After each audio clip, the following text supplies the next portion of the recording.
बहन करा के अतना पेटवा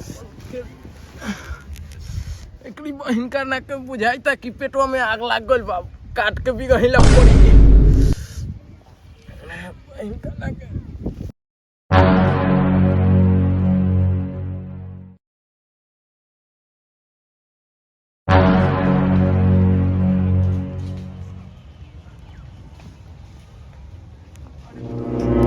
खेलना ले गलक बाहर खाना उना ने खेलक अब पेट में आग लागल बा। अरे बाप रे पेट में आग लागल बा पेट में आग लागल बा। अरे बाप रे बाप पेट में आग लागल बा। ओरिजिनल बहुआ मीठा ले ले बने चोखवा चटनी के तो पिया के घर भावा देवे के बात। अरे चोखवा अभी ले लौ ने मटरवा का कहीं चटनी देले रही ओकरा के पैसा माल ली आवेला बैठ के चार बनी करे देख ने कहां बा। अरे चटनिया धर धर धर माल लिया बने के पीवे त घर फट जाए। क्या चलाते हैं दाने से कहां ले तू चुप का सब कुकुर नियर हल्ला कले बे बैगनवा के बराती जाले बा जल्दी बना पैक बना वाले हिली सो देखिए कढ़ाई का आदमी आया हमें से हमें कमेंट हाल नहीं कढ़ाई बैगनवा के बराती चलेला है ठीक न तो चोखवा चले लाई त तनी हिसाबे से यार मटर उठावा चलो चीयर्स लगावा चीयर्स चीयर्स मटर चीयर्स।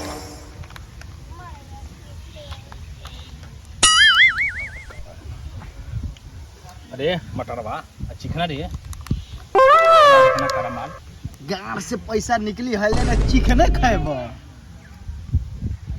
मतलब चिकना गांठ से निकली तो हम खाए चिकना गार से ना पैसा गार से निकलेगा चाहिए पैसा। बताओ इतना माल करा काहे लिए लेते माल करा लिया नहीं तो वो तो हम नु लिए। चुप साला सब का हल्ला कले बरे नामे तो चिकना हो चिकना के का जरूरत हो पर चिकना भेला अरे नाम बा कहै तू नाम बा कहै रे ओ बिना पियले तोरा ना सते होई बा आई चोखवा के त केस के संग दिमागो छिला गेल बा तोहर हैं कि चिकना में या नाम में फर्क नहीं के तो उसका बुझाई मार हिंगे बिना चिकने के चल पेट में आग लागल बा।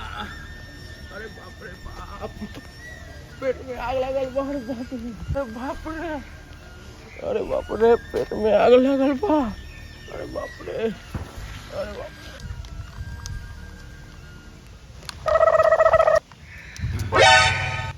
तो बैगना का बराती नहीं चला चल चल चल चल अरे बाप रे बाप पेट में आग लागल बा। अरे बाप रे बाप पेट में आग लागल बा। अरे बाप रे बाप आग लागल बा। आई नहीं खेदई त आग लागल बा कहां से। एकरे को भाई छोड़ छोड़ चल के देखल जा देखल जा चल त देखल जा। खाई ना सही चल अरे बाप रे बाप आग लागल बा। अरे बाप रे बाप पेट में आग लागल बा। अरे बाप रे बाप पेट में आग लागल बा। अरे बाप रे बाप पेट में आग लागल बा। अरे उहे अरे बाप रे बाप पेट में आग लागल बा। अरे बाप पेट में आग लागल बा। अरे बाप रे बाप पेट में आग लागल बा का उपाय बा। बाप रे बाप सुने मटर एकरा के गंगा जी ले चल बैसाख जेठ में गंगा जी सूख गल गंगा जी ले तब कैसे ठीक होई अरे बाप रे बाप समुंदर में ले चल समुंदर में ले जेबे ताले हमनी के जर जेबे धनक जेबे। बात सही बात समुंदर जाई जे तुम जर जेबो ऐसन करानु यही में कॉल करा दो ये में कॉल कराई एमे बोरिंग होई जो बाल्टी में पानी ले अरे बाप बाल्टी में पानी लेके आम तब मुझे हां चोल लेके नॉर्वे में डाल देवल जा सोयाबीन आर त सूख गए पेट में आग लागल बा। ले आई बाल्टी में पानी हां जा जा पेट में आग लागल बा। अरे बाप रे बाप होई त अरे बाप रे बाप अरे बाप रे बाप चुप चुप तोर उपाय होगा चुप। अरे चुखावा कहत नहीं समुंदर में ले जाला ताले कर पूरा देह में आग लगे तो हमरे में जड़ ढुक जाए बिरयानी चोखा हां लिया ला रखा हम पानी में पटावा पेट आग लागल बा। अरे बाप रे बाप अरे बाप रे बाप पेट में आग लागल बा।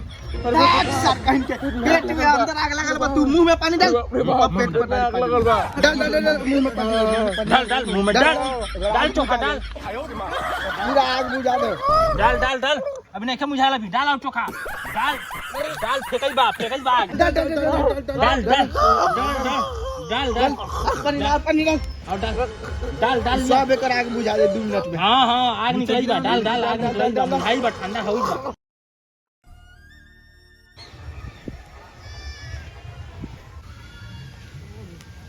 पूरा बर्बाद कर देलक साला बंदा भूख बहुते पछताता बंदा भूखे के नहीं चाह सब धंधा चौपट कर देलक बंदा का कहल जाओ डाल डाल पानी डाल कौन चिल्लाता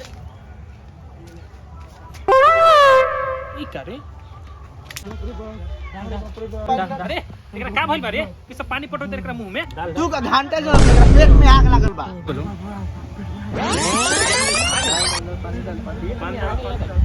ऐसा लगे भूखे पेट में आग लगल बा रे रे हट हट अरे तो एकरा भूखे पेट में आग लगल अब तू पानी और डाल डाल के एकरा मुंह आबै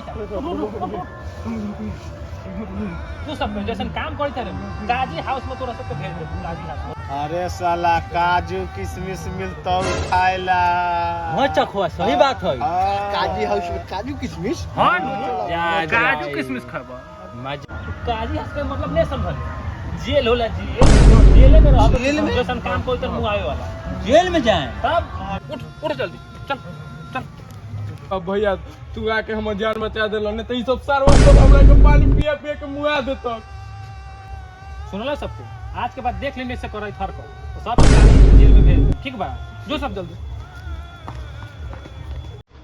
आई तू ले भाई ले पैसा जाके लिट्टी समोसा खा ले ठीक बा जो